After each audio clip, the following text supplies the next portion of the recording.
Merci, Monsieur le Président. Chers collègues, la crise sanitaire a entraîné une modification profonde dans les habitudes des Français avec la crainte des contaminations et le développement du télétravail. Elle a de ce fait engendré une rupture avec l'engagement de recettes initialement établi au contrat.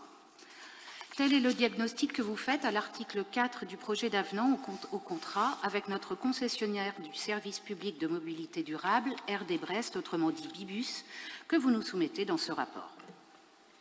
Nous souscrivons à ce diagnostic.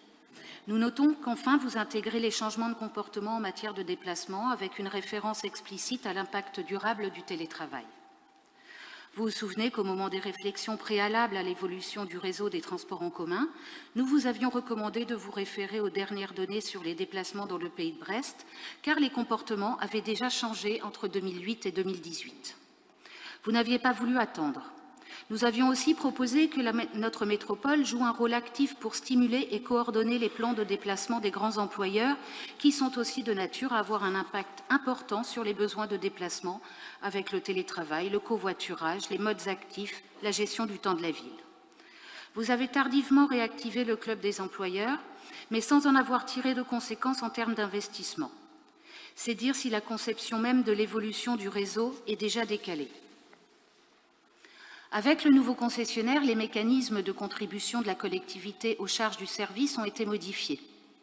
Dans la convention avec Keolis, la collectivité attribuait une dotation pour compensation des charges de service public autour de 30 millions d'euros et les recettes de billetterie étaient pour l'exploitant.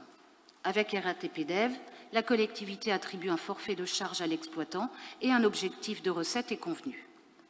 C'est la métropole qui est destinataire des recettes de billetterie encaissées par Bibus.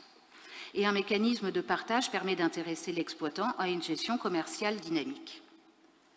La pandémie a déséquilibré le système et il nous est proposé ici de modifier les conditions du partage avec une clause de revoyure. Compte tenu du caractère exceptionnel de la pandémie et de ses conséquences, un tel ajustement était inévitable. Notre forfait de charge passe de 44 millions au contrat initial pour 2020 et plus de 45 millions pour 2021.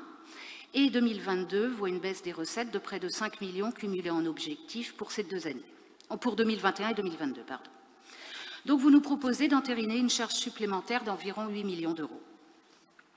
Autant nous considérons que la prise en charge des coûts directs de la crise sanitaire comme de la gratuité des 3 dimanches de décembre incombe logiquement à la collectivité, autant nous ne voulons pas valider les conséquences d'une gestion des transports en commun dont nous n'approuvons pas les choix fondamentaux. Nous nous abstiendrons sur cette délibération. Je vous remercie.